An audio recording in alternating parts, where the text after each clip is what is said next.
신약 174면 정도 되겠습니다. 요한복음 15장 1절부터 9절까지 우리 한 절씩 읽도록 하겠습니다. 15장 1절입니다. 나는 참 포도나무요 내 아버지는 농부라.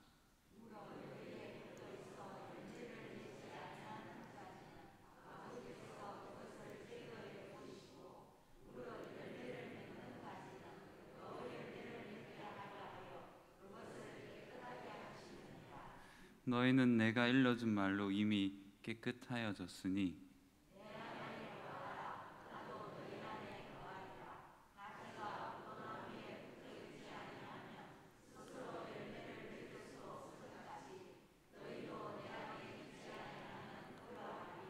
나는 포도나무요 너희는 가지라. 그가 내 안에 내가 그 안에 거하면 사람이 열매를 많이 맺나니 나를 떠나서는 너희가 아무것도 할 수 없음이라.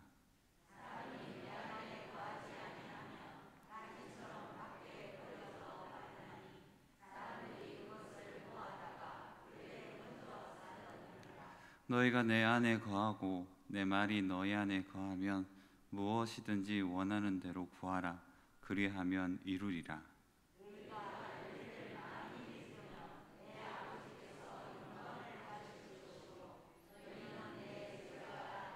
같이 읽겠습니다. 아버지께서 나를 사랑하신 것 같이 나도 너희를 사랑하였으니 나의 사랑 안에 거하라. 아멘. 기도하겠습니다.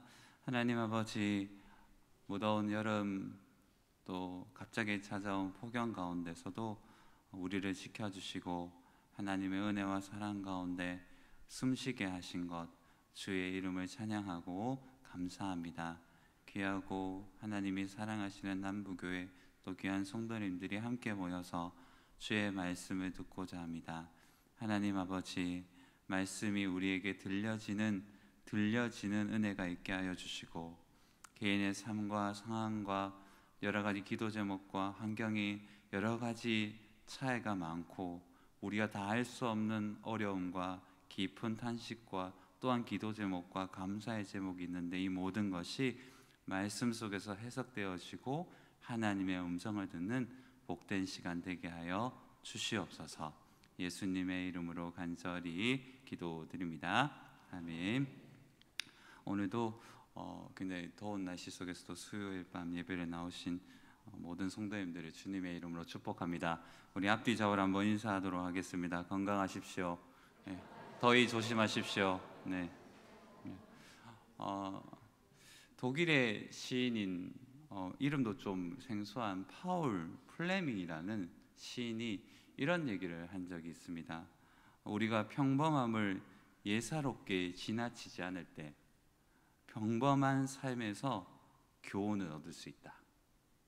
우리가 평범함을 예사롭게 지나치지 않을 때 이 평범한 삶에서 교훈을 얻을 수 있다. 이런 시를 또 이런 이야기를 한 적이 있는데요.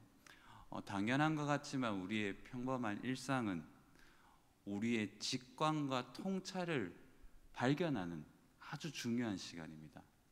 여러분, 그래서 직관이라고 해석하는 판이라는 이 단어는 원래 가장 귀한 것이 나타난다는 뜻인데 이 에피파니는 원래 평범한 삶에서 갑자기 찾아오는 귀한 것이라는 뜻이거든요. 그리고 우리의 일상의 직관과 통찰과 탁월함은 일상적인 삶이 주어지는 상황 속에서 이루어지는 것이지 일상이 무너지고 갑자기 특별한 만찬과 비패와 놀라운 일을 통해서 우리가 통찰이나 인생의 거대한 놀라운 일을 경험하지 않는다는 뜻입니다. 바라건대 여러분들의 일상의 성경 읽는 묵상의 시간이 가장 놀라운 은혜의 시간과 통찰이 주어지는 시간이기를 주님의 이름으로 축복합니다. 개인적으로 오늘 이 본문은 그런 의미에서 굉장히 어려운 본문이었다고 저는 솔직하게 표현하고 싶습니다. 굉장한 명확한 시선이 있고 우리가 너무나 많이 알고 있는 본문을 새롭게 보고자 몸부림쳐 봤는데 새롭게 보지 못했던 것 같습니다. 어떻게 보면 너무나 고답적 고백일 것 같고 너무나 당연한 이야기일 것 같지만, 제가 하나 깨달은 사실은 뭐냐면, 과연 이 말씀이 우리가 다 알고 들어보면 똑같은 얘기고 반복적인 이야기일 것 같은데, 과연 그 삶 속에서 언저리에 넘어 우리의 인생을, 우리의 삶을 파고 들어가는 하나님의 그 개입하시는 하나님이 내 인생에서 이 본문을 통해서 어떻게 무엇이든 말씀하고 계실 건데, 왜 하나님의 음성이 내게 선명하게 들리지 않을까라고 생각해 봤을 때 많은 회개를 하고 또 저도 새롭게 성경을 읽게 되었습니다. 최근에 동대구역에 어떤 목사님을 마중나러 갔다가 목탁 소리를 들었습니다. 목탁 소리 아시죠? 스님들이 하는 그 목탁 소리를, 저 동대구에 그렇게 많은 사람들이 있는데 스님이 목탁을 두드리면서 이제 그 재정을 원하시는 것 같아요. 제가 잘 모르겠습니다, 그분은. 근데 앞에 뭘 넣어두시고 목탁을 막 두드리시는데, 순간 제 마음속에 이 목탁 소리가 좋게 들리는 거예요. 그래서 순간 제가 일기했었습니다. 목탁 소리가 좋게 들리니 내 영혼의 상태가 좋지 않은 것인가? 이렇게. 이게 영적인 흐름으로 봐서 너무 저돌적이게 조복해서 그건 아닌 것 듯 하면서 제가 여러 가지 또 묵상의 글을 쭉 썼는데, 저는 일상에서 하나님의 말씀과 하나님의 음성을 듣는 훈련이 여러분들에게 있기를 바랍니다. 이 제 솔직한 고백이었고, 여러분 이 현실의 삶 속에서 하나님의 음성의 말씀이 우리에게 파고들지 않는다면 우리의 성경 묵상과 기도와 예배의 시간은 종교적인 시간밖에 되지 않습니다. 예수 그리스도께서 요한복음을 통해서 예수님의 이 에고에임이라는 이 굉장한 귀한 고백을 얘기할 때도 가장 명확하고 평범한 비유를 통해서 이야기하는 것을 저는 굉장히 가슴 따뜻하게 봤습니다. 바라건대 오늘 이 본문도 여러분들 좀 특별하게 생각하시지는 않으시겠지만 여러분의 인생 가운데서 찾아오는 음성이 있기를 주의 이름으로 부탁을 드립니다. 저는 두 가지 관점으로 이 본문을 보게 되었습니다. 여러분, 첫 번째 관점은 두 가지 단어와 두 가지 표현입니다. 첫 번째 관점은 한 가지 단어와 하나의 표현인데요, 여러분들도 15장 1절과 9절을 쭉 읽어보면 두 가지 표현이 명료하게 나옵니다. 그것이 뭘까요? 가장 많이 쓰고 있는 단어가 뭘까요? 한 6번, 7번 쓰고 있는 단어가 열매입니다. 열매. 맞죠? 여기서 여러분들이 줄을 한번 꼭 보시는 분들이 계신다면, 저도 성경을 읽고 막 줄을 긋고 체킹을 하면서 읽는데 열매라는 단어가 한 4-5번 쓰였던 것 같아요. 5번 정도가 쓰였습니다. 확실히 중요한 단어고, 또 하나가 내 안에, 그 안에 거하는 것.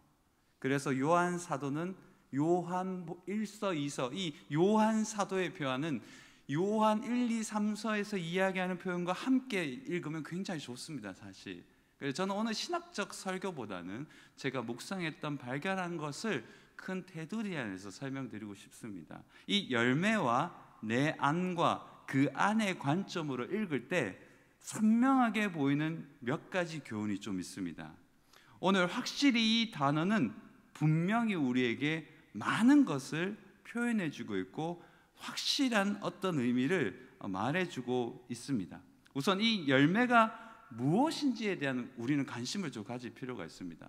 여러분, 저는 오늘 이 성경 말씀을 읽고 묵상하면서 몇 단계를 좀 거치는데요, 저는 성경을 그대로 읽습니다. 모든 목사님들이 그러하시겠지만 성경을 주석도 원어도 다 보지 않고 성경을 계속 읽습니다. 그리고 첫 번째 묵상, 두 번째 묵상, 세 번째 묵상을 다 씁니다. 그리고 나서 주석과 원어를 보고 여러 책들을 참고해서 기도 가운데 받은 말씀을 설교하는데, 첫 번째 묵상에서 제가 걸렸던 것이 뭐냐, 성경이 또 열매 얘기를 하느냐. 좀 부담스럽더라고요. 교육자에게 열매는 뭘까요? 말하지 않아도 다 알고 있습니다. 교육자는 열매에 대한 부담감이 있습니다. 말하지 않아도 성도들이 무엇을 원하는지 알고 있습니다. 각 부서 사역자들은 좋은 많은 표현을 하고 있지만 우리 안에서도 뭘까요? 시옷자를 시작하는 것이 우리를 옥죄우고 있다는 것을 우리는 벗어날 수가 없어요. 이 성경에서 열매라고 얘기했을 때 제가 딱 들어오는 건 숫자 이런 거 포함해서 하나님이 결과 중심적인 것을 원하시는 건가? 바보가 아니죠. 그건 아닌 걸 알지만 의문점을 돌리고, 성경 예수님이 또 숫자 얘기하시고 그런 분이 아니시고 결과를 말하실 분이 아니신데 또 열매 얘기를 하시는 거야. 그럼 이 열매가 도대체 뭐길래 이렇게 열매에 대해서 강조하시는가라는 좀 의문점이 좀 들었습니다. 그렇다면 이 열매는 뭘까라는 것에 대한 궁금증이잖아요. 여러분 인생에서 이 본문을 정확하게 여러분이 받아들인다면 하나님이 하나님 안에 거할 때 분명히 열매가 있어야 된다. 열매가 무조건 있어야 된다. 아니면 가지치기 나간다. 다 잘라낸다. 하나님의 부르심 받은 참된 제자가 아니라는 명확한 시선인데, 그럼 우리의 인생에서 열매는 뭘까라고 의문점을 돌려야 되는 겁니다.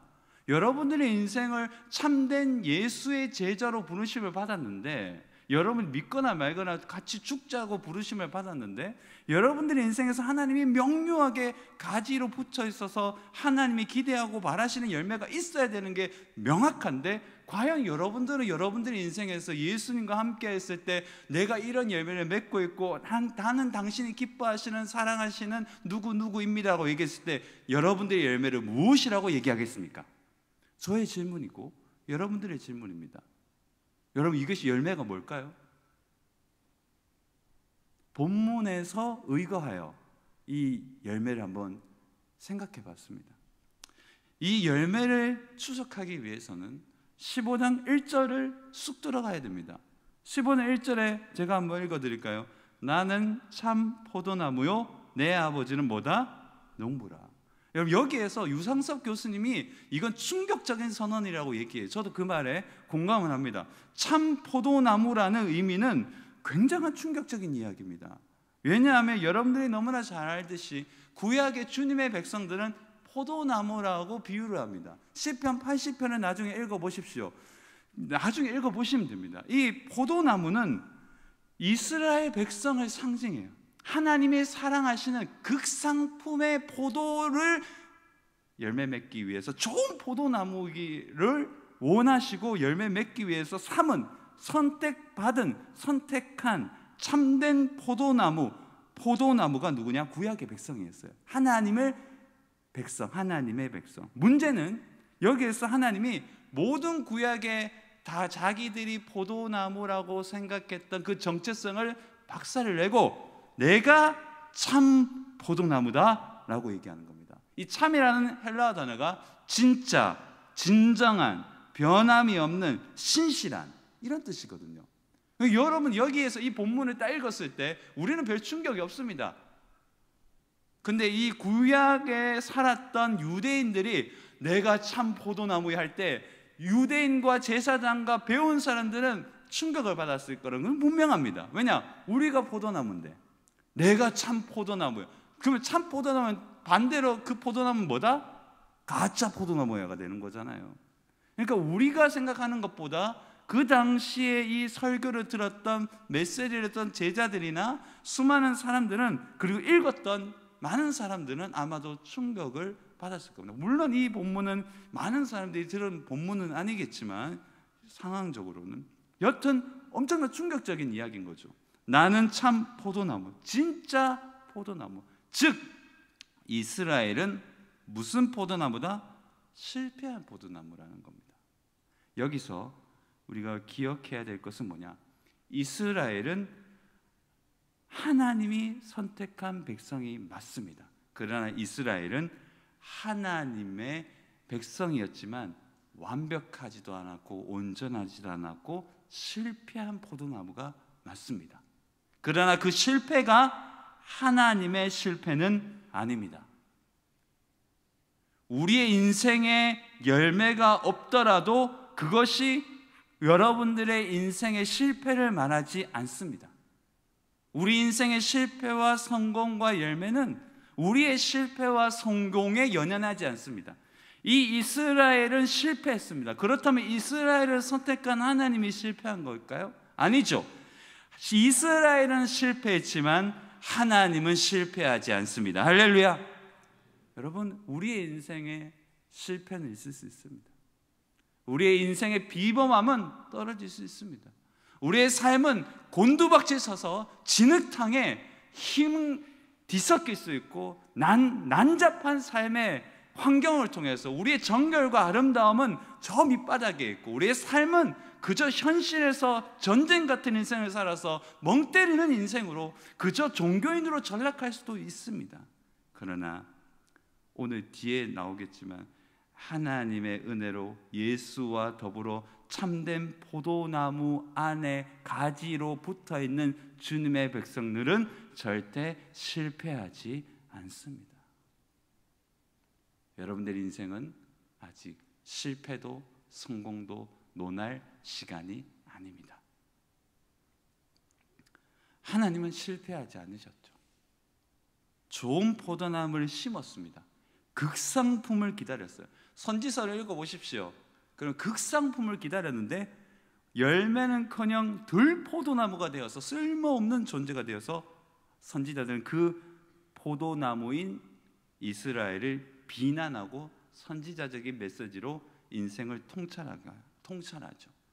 여러분, 이 첫 번째 관점, 열매라는 관점을 통해서 우리가 얘기를 하자면, 이 예수 그리스도 안에, 그 안에, 내 안에 관점으로 이 열매를 보자면, 예수 그리스도 참된 포도나무 안에 있지 않으면, 포도나무가 가지에 붙어 있지 않으면, 참된 예수 안에 붙어 있지 않으면 오늘 본문대로 어떤 열매도 맺어지지 않을 뿐만 아니라 어떤 것도 할 수 없다고 얘기합니다. 그렇다면 그 열매는 우리가 이 본문에서만 한번 찾아본다면 그 열매는 어떤 도덕적 윤리나 여러분들이 생각하는 어떤 좋은 일들이나 여러 가지 우리가 상식적으로 생각하는 그 열매를 의미하는 것이 아니라, 그것은 자연적으로 포도나무에 가지가 붙어 있으면 그 포도나무에 붙어있던 가지가 어느 순간 어느 점에서 어떤 식으로든 열매가 맺어지기 때문에, 근원적으로 이 열매가 얘기하는 것은 결과나 외적으로 보여지는 그 무엇이 아니라 우리가 너무나 잘 알고 너무나 많이 들었던, 귀에 딱지가 않고 우리가 너무나 지금도 그리스도 안에 있지만 그리스도 안에 있는 신비와 연합의 아름다움을 드러내거나 감사하거나 함께 누리지 못하는 그 열매는 참된 구세주 예수 그리스도 메시아이신 바로 그분과 함께 연합하는 것 자체가 열매입니다. 이거 쉽게 표현한다면 예수 안에 있는 것이 열매입니다. 구원이 여러분들에게 주어진 가장 최고의 열매입니다. 그래서 어떤 신학자가 이런 표현을 한 적이 있습니다. 참된 구세주 예수 그리스도 안에 있는 것이 열매인지를 깨닫지 못하는 신자가 어떻게 예수가 주는 많은 열매를 누릴 수 있겠는가? 주 안에서 복된 남북의 성도 여러분, 여러분들에게 예수 안에 있는 것이 감정적이든 이성적이든 여러분들에게 직관을 통해서 아주 감사하게 느껴지지 않을지라도 예수 안에 있는 그 끈끈한 사랑과 뜨거운 사랑과 함께하고 있다는 거부할 수 없는, 거절할 수 없는, 분리할 수 없는 그 그리스도와의 연합의 신비를 체험하고 성령으로 말미암아 함께 예배하는 여러분들이 가장 큰 열매를 지금 가지고 있다는 것을 믿으시기를 주의 이름으로 축복합니다. 어젯밤에 꿈을 꾸었는데요, 어떤 꿈이 중요한 게 아니에요. 제가 이 본문을 묵상하다가 꿈을 꾸어서 그런지 모르겠습니다. 일본을 정확히 도쿄를 여행하고 있었는데 화산이 터졌어. 도쿄에 화산이 있나요? 정확히 또 기억이 갑자기 안 나요. 어쨌든 화산이 터졌습니다. 일본에 갔는데 왜 갔는지도 모르겠습니다. 여행을 왔어요. 우리 해람이 해서만 다 기억나요. 아내하고 혜인은 어디 있는지 모르겠지만 해람이 해서가 저와 타고 화산이 터져가지고 도망을 막 하고 있었습니다. 지하철을 타고 또 차를 몰고 가서 이제 안전한 지로 갔는데 제 눈앞에서 화산이 터졌어요. 그리고 화산재가 제 앞으로 왔는데 제가 어떻게 했겠습니까? 1번 도망간다, 2번 도망간다, 3번 도망간다. 네, 4번이겠죠. 1, 2, 3번은 답이 아니고, 제가 그때 되게 슬프지만 따뜻했는데 이렇게 제가 해람의 해설을 딱 안으면서 이거 어떻게 하지, 아이들 죽으면 안 되는, 이렇게 하더라고요. 너 선명해서 깼습니다. 더워서 깬 거죠. 더워서 깬 건데 그게 본성적인 인간의 사랑이잖아요. 여러분, 질문을 던질 필요가 있습니다. 너무나 이 뒤에 좀 나오겠지만 우리는 예수 안에 있는 것이 너무나 당연하다고 생각해요. 그게 정답입니다. 저는 여러분들에게 좀 도전하고 위로해 주고 싶습니다. 은혜 받을 자리 은혜 받지 못하고, 때로는 예수의 사랑이 감격적이지 않고, 때로는 목탁 소리가 좋게 들리고, 때로는 예수 말고 다른 즐거움이 내게 찾아오는 것이 여러분들이 신앙이 없다거나 여러분들이 하나님을 뜨겁게 사랑하지 않는다는 증명이 아니라, 여러분들이 어쩔 수 없이 예수 안에 붙어 있지 않으면 여러분들의 사랑은 연약하다는 것을 보여주는 하나님의 친밀한 사랑의 선한 손길이라는 것도 기억하시기를 바랍니다. 우리는 내가 열심히 했을 때, 내가 뭔데 뜨거울 때 하나님 나를 사랑한다는 전율적인 것에만 집착하지, 내가 부족하고 연약할 때도 여전히 우리를 사랑하여 우리는 그걸 너무 지나치게 복설교나 위로설교라고 생각하지만 아니에요. 이 본문에서 요한 사도가 얘기하는 정확한 맥락은, 우리가 붙어있기만 하면 열매를 맺게 되는데, 붙어있다는 것에 대한 감격은 어차피 없는 것이 정상입니다. 열매는 하나님이 주실 때 여러분들이 기대하고 바라는 것을 통해서 이루어지는 것이 아니라, 실질적으로 여러분의 인생 가운데 펼쳐지는 장구한 역사 가운데 하나님이 열매를 맺게 하실 때는 여러분들은 자발적으로 하나님의 뜨거운 은혜로 말미암아 연합의 증거로서 하나님의 아들 예수 그리스도의 사랑을 표현할 수 있게 될 거라고 저는 믿습니다. 여러분들이 감격적이지 않은 것이 정상입니다. 같이 한번 따라해 볼까요? 나는 정상이다. 정상입니다. 너무 여러분들 옥죄할 필요가 없어요. 그럴 때 오늘 다시금 도약할 수 있는 거죠. 그렇다면 여러분, 정상이라는 증명은 어디서 받을 수 있을까요? 내가 정상이라는 건, 죄송합니다, 미친 사람이 나에게 미치다고 얘기하지 않습니다. 미친 사람은 자기가 정상인 줄 알아요. 저희 초등학교 아이 있는데, 신호등에 가만히 있다가 어떤 청년이 멀쩡하게 생겼다면서 놀랐는데 갑자기 아래옷을 벗는데요, 남자가. 깜짝 놀라 경찰이 출동해서 잡으러 가는데 못 잡았는데 최근에 잡혔답니다. 그 사람 자기 정상인 줄 알죠? 바바리맨이죠. 정상입니다. 여러분, 우리가 정상이라는 것은 내가 괜찮다, 유튜브로 메시지로 괜찮다 메시지로 정상을 매기는 것이 아니에요. 성경에서 오늘 이 본문에서는, 그렇다면 우리가 예수와 함께하는 연합의 증명을 어떻게 할 것인가, 어떻게 증명할 것인가 얘기하잖아요.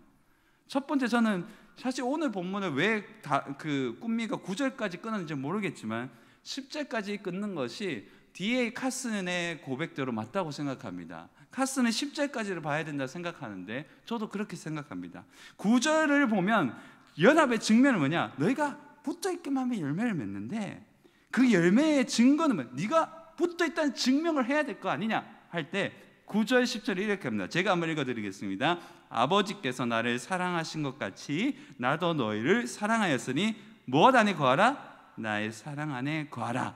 내가 아버지의 계명을 지켜 그의 사랑 안에 거하는 것 같이 너희도 내 계명을 지키면 뭐다? 내 사랑 안에 거하리라. 즉, 우리 인생에 참된 열매 맺는 가지로 붙어있는 증명은 우리가 그리스도 예수께서 주신 말씀, 계명을 전적으로 순종하는 것. 즉, 같이 한번 따라해 볼까요? 사랑으로 순종하는 것.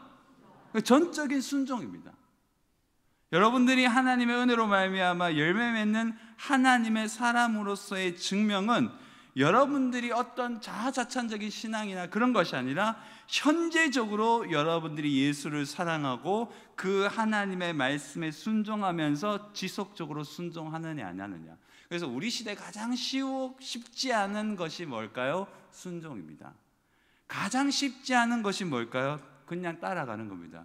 왜냐, 영상과 유튜브와 지식이 평준화되고 많은 사람들이 전문가 지식을 가지고 있다고 생각해서 수많은 난잡한 지식을 체득한 후에 자기가 어느 정도 아는 것처럼 생각하고, 신학도 자기가 안 했으면서 신학자처럼 생각하고, 자기가 의사도 아닌데 의사처럼 다 치료하고 해서 뭐가 될까요? 병을 더 키우는 겁니다.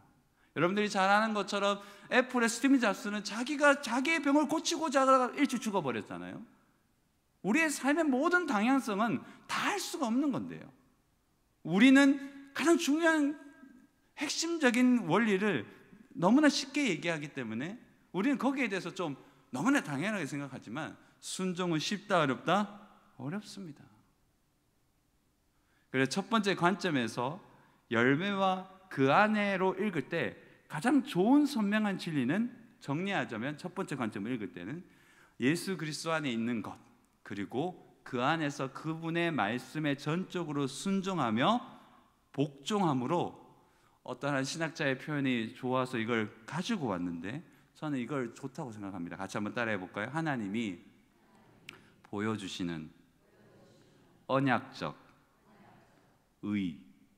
자, 이 순종은 하나님이 보여주시는 언약적 의를 이루는 순종이라는 거죠. 율법의 순종이 아니라 예수 그리스도와 관계하여 사랑으로 그 사랑이 담긴 말씀을 내가 사랑으로 실천할 때 주어지고 생취되고 성취되는 언약적 의를 이루는 순종이야말로 우리의 제자됨의 증명이자 열매 맺는 존재의 증명이라는 겁니다.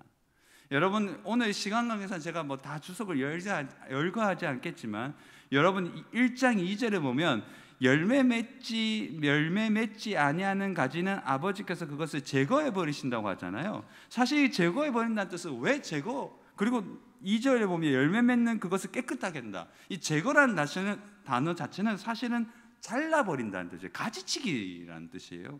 그리고 깨끗하게 하신다는 것을 한글로는 깨끗하게 한다는 뜻이지만 이거 가지치기 한다는 뜻이거든요. 즉 포도나무를 더 열매 맺기 위해서 열매 맺지 않은 가지는 가지 쳐버린다는 거고, 열매 맺는 가지는 더 열매 맺기 위해서 가지치기 한다는 겁니다. 즉 이거는 단순히 그냥 쳐고 빠지고 그런 게 아니에요. 이 원리를 잘 보십시오. 이 포도나무가 가지치기를 하는 이유는 원래 붙어있는 가지가 참된 포도나무, 이게 사실 유다를 상징하기도 하고 예수 그리스도의 구세주로 믿지 않는 모든 가지를 통칭하는데, 즉 참된 제자 되고 부르심 받은 우리같이처럼 주의 백성들은 더 가지치기를 해서 더 풍성한 열매를 맺게 하기 위해서 순종을 요구하고 복종을 요구하고 깨끗하게 하고 헌신을 요구하고 수많은 많은 죄와 어려움들을 이렇게 쳐낸다는 뜻이기도 하죠. 무엇보다 사실 저는 수많은 이 절들을 뭐 해석할 시간은 아니니까 두 번째 관점으로 가야 되기 때문에 또 하나 여러분들이 오해하실까 봐 여러분들에게 얘기해 드리는 것은 8절입니다. 여기에 보면 너희가 열매를 많이 맺으면 내 아버지께서 영광을 받으실 것이요 너희는 내 제자가 되리라고 얘기하는데, 이 본문을 오해하셔가지고 이건 제자가 태어난다고 얘기를 하지만 원어를 정확하게 직역해 보면 이것은 열매를 많이 맺고 아버지께 영광을 돌리게 되면 너희가 제자로서 뭐가 된다? 증명이 된다는 뜻입니다. 이 본문 자체는 결국은 예수 안에 붙어 있으면 결국 붙어 있는 것으로 말미암아 너희는 어떻게 된다? 같이 한번 따라해 보겠습니다. 순종하게 되고 복종하게 되며 제자가 될 것이다. 맞아요. 그것을 확증하기 위해서 우리는 두 번째 관점으로 가야 되는 건데요. 여러분, 이 두 번째 관점에서 첫 번째 관점이었던 예수 안에 있는 것과 그 안에 있는 것에 대한 깊은 의미가 조금 더 발견된다고 볼 수 있는 거죠. 여러분, 두 번째 관점을 읽으려고 한다면 고별 광화 중심으로 읽어야 됩니다. 첫 번째 관점을 생각해 놓은 후에 어차피 이 부분을 박차고 떨어져 나가면 아무것도 생각이 나지 않기 때문에 첫 번째, 지금은 좀 생각이 나시잖아요. 예수 안에 있는 것과 여러분 어떤 관점요? 열매라는 관점에서 읽어봤을 때 두 번째 관점은 고별 광화입니다. 이 본문은 사실은 예수께서 십자가로 향하는 길에서 마지막 하나님의 깊은 사랑과 예수 제자, 자신의 제자를 사랑하여 끝까지 사랑하시는 그 마음으로 마지막 비장의 카드로 진리를 선포하면서 끝까지 그 사랑을 놓지 않고 진리를 선포하고 가르치고 위로해 주기 위해서 고별 강화를 하는 입장에서 메시지를 전하고 있는 거거든요. 상황이 마지막 유언 같은 이야기라는 거죠.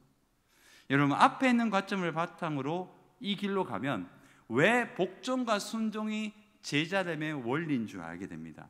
자, 예수께서는 제자들의 증명을 네가 제자되면 열매이고 열매는 붙어 있는 것인데, 붙어 있으면 분명히 너희는 사랑 안에 거함으로 순종하게 될 것이다. 그 이야기를 하면서 고별 강화에서 자신의 길을 은연중에 펼쳐놓는 겁니다. 이 순종과 함께 예수 그리스도와 십자가의 길을 가는 함께 제자로 부르신 그 예수의 제자들은 다 뿔뿔이 흩어지겠지만, 부활하여 참된 성령의 충만함으로 새롭게 부르심 받은 그 제자들은 함께 순종의 삶과 죽음의 삶을 같이 걸어갈 겁니다. 그것을 미리 보시고 예수께서는 고별 강화를 통해서 마지막으로 적극적인 순종으로 십자가의 길을 걸어가시는 과정 중에 있는 자신을 통해서, 진정한 길은 십자가로 죽으러 가는 길인데, 지난번에 요한복음을 설교했던 것을 기억하실지 모르겠지만 그 어떤 공간복음보다 요한복음에서 요한 저자는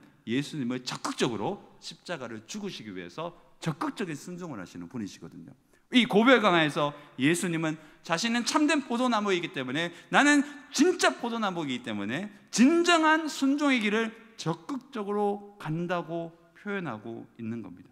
그는 제자에게 가장 큰 모범으로 자신 스스로가 십자가의 길을 향하는 것을 보여주고 있습니다. 가장 큰 모범과 교훈을 자신으로 드러내고 있는 겁니다. 그의 길은 그래서 고난의 길이나 죽음의 길이라고 표현되면 안 됩니다. 오늘 이 본문에서는 예수님이 십자가로 가는 길을 고난과 눈물의 길이 아니라 다르게 번역해야 되는 것이 옳다고 봅니다. 같이 한번 따라해 볼까요? 순종과 기쁨의 길. 여러분, 저는 여기에서 목회적 교훈을 받을 수 있다고 생각합니다.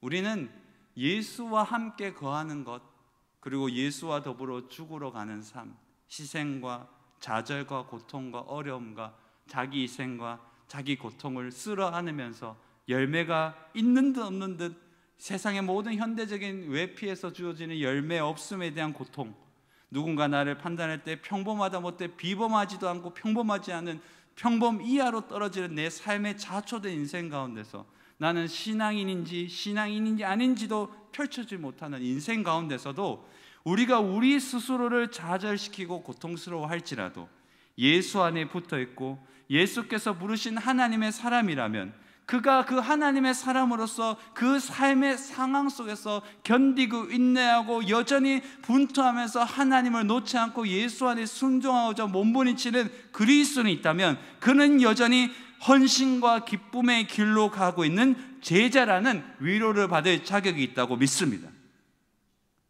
열매가 없어도 열매 없음을 딛고 일어나 다시 복음을 전할 수 있는 사람이 예수 믿는 사람입니다. 딛고 일어나기를 주님의 이름으로 축복합니다. 우리 누가 인정하지 않아도 우리는 주님께 복종해야 됩니다. 순종하는 삶을 살아야 되는 거죠. 여러분, 지금 시대는 사실 저마다 유익과 이익과 만족을 위해서 치사 선택을 하는 시대입니다. 우리 시대를 자본주의라고 얘기하잖아요. 자본이 영원한 우상이고 만몬인데, 이 자본은 우상을 넘어서 우리 존재를 쓸어 담고 우리를 변화시키는 놀라운 우상입니다. 그래서 자본주의의 폐단 때문에 인격적 수정 자본주의라고 학문적으로는 얼개가 펼쳐지잖아요. 초개인주의 사회라서 네가 죽든 이 공동체가 됐든 아무 상관없어. 내 공동체만 제 있으면 상관이 없다. 젊은 세대일수록 좀 심각하죠. 교회가 어떻게 되든, 제 옆에서 누가 죽든 말든, 나라가 뭐 박살이 나든 말든 나만 괜찮으면 괜찮다는 이 초개인주의 사회에서 요한복음을 공동체로 읽으면서 제자를 부르시고 함께 같이 죽자라는 이 메시지를 비공동체로 받는 사람들이 있습니다. 즉, 하나님 날 사랑했기 때문에 나만 사랑하면 된다, 내가 예배 가운데 은혜만 받으면 된다라는 맥락에서 읽으시면 안 된다는 거죠. 권리만 앞세우는 것이 현대사회의 특징입니다. 하나님도 교회도 종교적 서비스로 생각하는 경향이 많아요. 은혜를 무조건 받아야 되는 거죠. 무조건 받아야 되는 생각은 여러분 거의 미신에 가깝습니다. 여러분, 집밥이 가장 맛있는 것은 거짓말입니다. 어떻게 집밥이 가장 맛있습니까? 라면이 제일 맛있죠. 맞지 않습니까?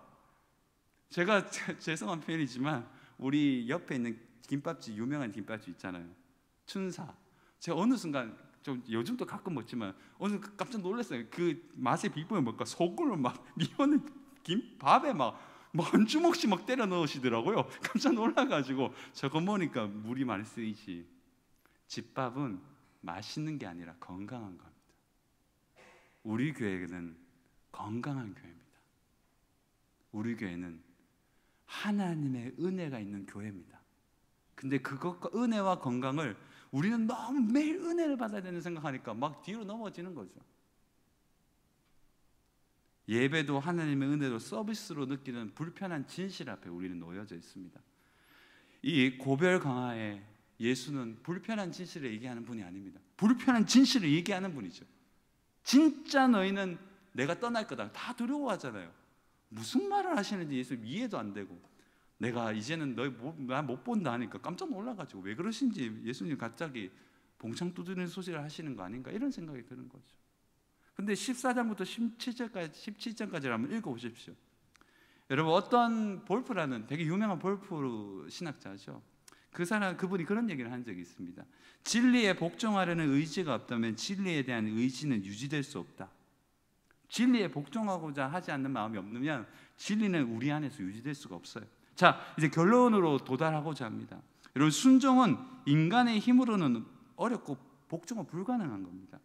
우리의 삶의 대부분의 영역은 하나님으로부터 단절되어 있습니다. 여러분들 허무주의자인 쇼펜하우어의 얘기를 아실지 모르겠는데, 인생은 결핍해서 채워지면, 채워지지 않으면 결핍해지고, 채우고 난 후에는 권태가 오는 것이 인생입니다. 채워지지 않으면 결핍이고 채워지면 권태가 와요. 인생이 결국 허무하다는 뜻이죠. 사실 그래요. 그렇다면 오늘 이 인생에서 가장 중요한 허무가 펼쳐질 장르죠. 예수님은 죽으러 가시고 예수님은 떠나가신다고 이 예수의 제자들은 고통 속에서 내 정체성을 고단하고 괴로워하고 도대체 어떻게 살아야 되는지 고통스러워하는 이 길에서 예수님은 참된 제자와 진정한 예수 안에 있는 함께함을, 나와 함께하는 영원한 방식을 가르쳐주고 있습니다.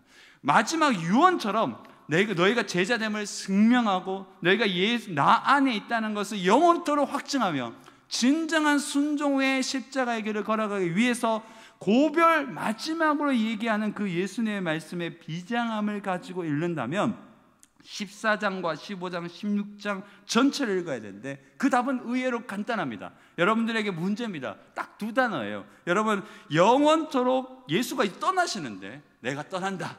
그렇지만 너희는 내 안에 거해야 된다. 이건 뭐 말도 안 되는 이야기잖아요. 그러면 예수 안에 영원토록 거하는 유일한 방식은 무엇일까요? 14장에서 17장까지 얘기하는, 같이 한번 따라해 보겠습니다. 성령 하나님. 맞아요. 성령 안에 있는 것이 예수 안에 있는 겁니다. 할렐루야. 여러분, 14장에서 너무나 아름답게 얘기하잖아요. 14장 여러분 13절에 16절 나중에 읽어보십시오.